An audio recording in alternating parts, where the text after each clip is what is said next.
Olá!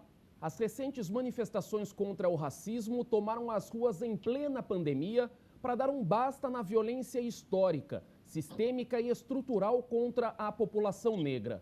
O movimento negro que despontou nas ruas foi uma resposta à morte cruel do segurança norte-americano George Floyd, no dia 25 de maio em Minneapolis, Estados Unidos. De lá para cá, movimentos de indignação e protestos ocorrem em várias partes do mundo. Nós vamos discutir, no programa de hoje, os desafios e os caminhos do movimento negro aqui no Brasil com o vereador do Patriota, Fernando Holliday, e com a jornalista, secretária-geral do Fórum Nacional pela Democratização da Comunicação, militante do Círculo Palmarino e da Marcha de Mulheres Negras de São Paulo, Ânia Cláudia Mielke. Tudo bem, senhores? Obrigado pela participação de ambos. Tudo bem, é um prazer estar aqui. Obrigada pelo convite, estou sempre à disposição. Vamos começar com o vereador. A gente está vivendo estes momentos tensos mundo afora, principalmente nos Estados Unidos, em relação a estes movimentos negros devido à morte do George Floyd. E vivemos também num período de pandemia no mundo todo. Existe uma certa relação entre estes dois movimentos atualmente, vereador? Olha, certamente. Eu acredito que os movimentos que nós estamos vendo agora têm uma relação direta com aquele vídeo tenebroso, né, que praticamente mostrou como se deu a morte de George Floyd, não só de maneira extremamente cruel, antiprofissional, irresponsável e criminosa, mas de uma maneira também extremamente racista. Eu acredito que essa imagem mexe com a cabeça de muita gente, faz movimentar muitas pessoas que antes talvez não tivessem noção de qual era a gravidade do racismo, ou talvez não tivessem se dado conta das consequências reais na vida das pessoas sobre esse racismo que é, como você mesmo disse na apresentação, estrutural, sistêmico e histórico. Eu acredito que, infelizmente, muitas pessoas dependem da imagem, né? Dependem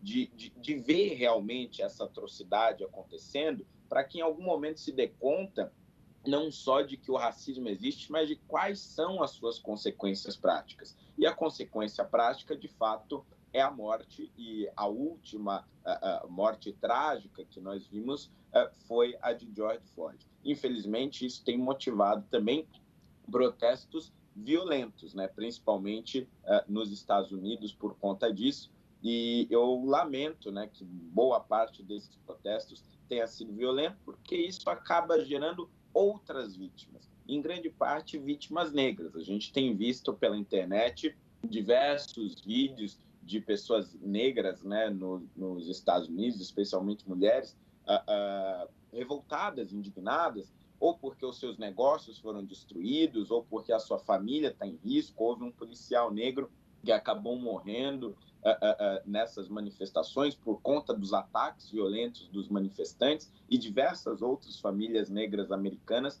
que acabaram tendo seus negócios prejudicados por conta dessas ações. Então, eu acredito que sim, é ideal o protesto, é ideal a manifestação, e ela deve ser sempre bem-vinda. Mas, infelizmente, a violência tem estragado muito dessa reação, que não é específica só do movimento negro, mas é a reação de uma sociedade que, infelizmente, precisou de um ato tão cruel para ser alertada de um problema tão grave e tão antigo. É uma reação violenta a uma violência, né? E o que, de certa forma, como disse o vereador, acaba prejudicando até estes movimentos mundo afora. Agora, o Brasil é o país mais negro fora da África. Ana Cláudia, a gente teve o caso do menino João Pedro aqui no Rio de Janeiro recentemente, né, que foi morto dentro de casa.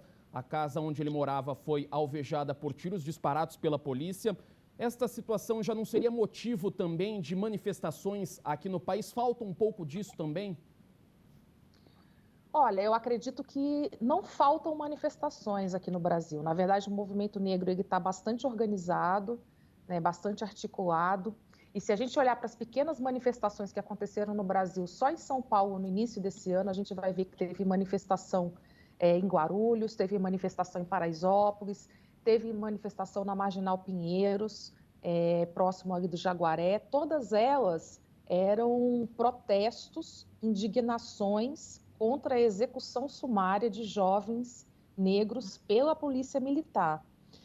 O que eu acredito que acontece no Brasil é que tem uma classe média e uma classe média alta que muitas vezes desumaniza a população negra, né? Então não reconhece, né, essas mortes que acontecem cotidianamente, não apenas em São Paulo, mas nas periferias de todo o Brasil.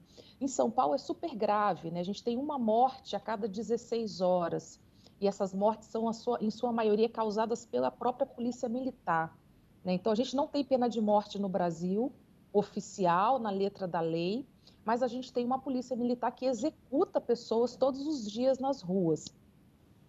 Então, o que eu acredito que no Brasil é que falta, por parte dessas classes médias, médias altas, né, e isso inclui, inclusive, os programas de mídia, né, uma certa empatia, né, uma certa empatia. Então, a gente tem uma empatia que é seletiva no Brasil e que transforma-se também em indignação seletiva, né?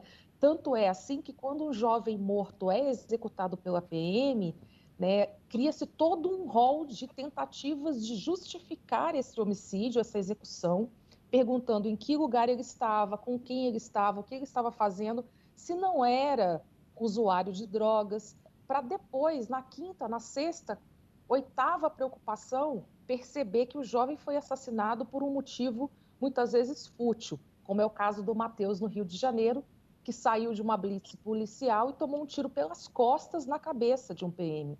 Então, ele podia estar saindo dessa blitz por um monte de motivos. Por estar com carteira de reabilitação vencida, talvez por estar com cigarro de maconha no bolso. Enfim, vários motivos poderiam estar ali e que são comuns e presentes na vida de todos os jovens, independente de sua classe social. Agora, por que o policial militar se sentiu no direito de sacar de sua arma e atirar na cabeça daquele jovem, né? Aí entra o racismo estrutural que você bem colocou na sua primeira questão, né? Porque ele não olha para esse jovem como um ser humano, ele desumaniza esse jovem, né? Isso tem a ver com o racismo histórico estrutural que constitui as nossas relações, não apenas políticas, não apenas comerciais e de trabalho, mas as nossas relações pessoais, né? É isso que dá a esse policial o direito e a legitimidade de escolher a sua vítima, né? E de atirar contra esse jovem, porque se fosse um jovem branco da classe média, provavelmente ele teria sido multado, talvez até teria sido levado para a delegacia, mas jamais teria levado um tiro pelas costas na cabeça. Então é um pouco sobre isso que a gente precisa falar. Até nessa questão, Ana Cláudia, o racismo ele é estrutural, está intrínseco também ao Estado. Agora, falta também por parte das polícias de onde vem essa força bruta, né, que a gente não entende o porquê, mas faltam também policiais negros nestas corporações? Não acredito que faltem policiais negros, pelo contrário, se você olhar para a polícia militar no Brasil, né, que do ponto de vista, inclusive, do que são os empregos no Brasil, muitos policiais militares são negros, justamente porque foi a única coisa que sobrou lá na sua juventude, aos 18, 19 anos, como possibilidade de empregabilidade. Então, assim, a gente tem muitos negros policiais, né? Porque essa foi, muitas vezes, a única opção disponível para ingressar aí no mercado de trabalho ao completar os seus 18 anos. Inclusive, os policiais no Brasil ganham muito mal, é preciso falar sobre isso também, né? Os policiais, a PM, essa que, né, que circula na rua, que faz o policiamento ostensivo, ganha muito mal. Agora, eu não acho que seja uma questão de ter menos negros. A questão é que esse racismo, ele penetra nas nossas relações. E aí ele se une a uma outra característica que tem a ver com a nossa formação histórica e com a nossa polícia militar em específico, que é uma tendência ao autoritarismo. Porque essa polícia, ela tem aí uma raiz histórica, né, na ditadura militar, né, que preparou essa polícia para olhar para o cidadão não como alguém que precisa ser defendido, né, mas como alguém que precisa ser vigiado e punido, né, porque a ditadura militar vigiava e punia as pessoas. Ela não cuidava dos seus cidadãos. E esse resquício ele permanece até hoje, né? Então a gente junta o racismo estrutural, que dentro da corporação se transforma em racismo institucional, com esse viés autoritário presente na nossa polícia desde a ditadura militar, né, que olha os cidadãos como inimigos e não como pessoas que precisam ser protegidas. Essas duas coisas formam essa bomba relógio que a gente tem nas nossas cidades e estados do país, e não é por acaso que em São Paulo, só nos primeiros 4 meses deste ano de 2020, foram 371 mortes, 371 mortes causadas por PM aqui na Grande São Paulo. Então, é preciso olhar para essas duas coisas, né? Tem uma formação autoritária na nossa PM, né? E tem um racismo estrutural que na corporação se institucionaliza, se transforma em racismo institucional. Vereador, uma pergunta rapidamente para a gente encerrar esse bloco. Por que precisou haver um movimento negro, a morte de um negro, aliás, nos Estados Unidos, para desencadear todo este movimento? A articulação do movimento negro, de certa forma, lá fora, é mais forte do que aqui no país? Olha, eu acredito que, antes de mais nada, nesse momento em que a gente vive, né, de intensa presença das redes sociais, intensa presença da internet, a imagem ela tem se feito cada vez mais necessária e tem se tornado cada vez mais fácil você conseguir imagens de diversos fatos históricos, de diversos processos e manifestações equivocadas. E isso, a partir disso, você consegue gerar uma indignação maior nas pessoas e trazer uma maior movimentação. Agora, eu acredito que o movimento negro nos Estados Unidos ele seja maior, né? Não no sentido de organização, porque o movimento negro brasileiro, ao meu ver, é bem organizado, mas ele é muito maior nos Estados Unidos, porque lá a repressão ao negro por parte do Estado ela foi muito mais clara e objetiva, né? Aqui no Brasil, após a abolição, a gente via algumas leis que, de alguma forma, desfavoreciam os negros ou colocavam eles à margem da lei, mas não nunca de forma muito clara, muito objetiva. Nos estados do Sul, nos Estados Unidos, nós tivemos o chamado período de Jim Crow, onde os negros literalmente eram separados dos brancos, né? As escolas para os negros eram só de negros, assim como o comércio, assim como os parques, os bairros onde eram frequentados. E isso impossibilitou uma integração maior entre o povo americano e entre esses povos de diferentes origens, o que fez com que os negros se unissem mais em torno de si. Isso é,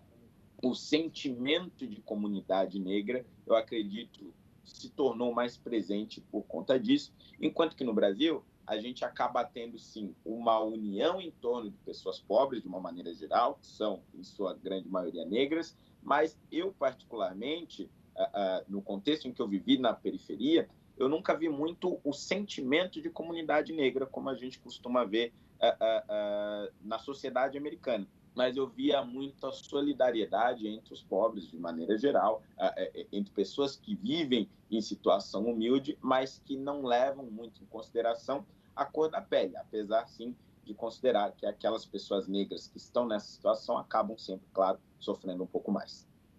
A gente vai para um rápido intervalo aqui no Decisões e Argumentos e retornamos na sequência.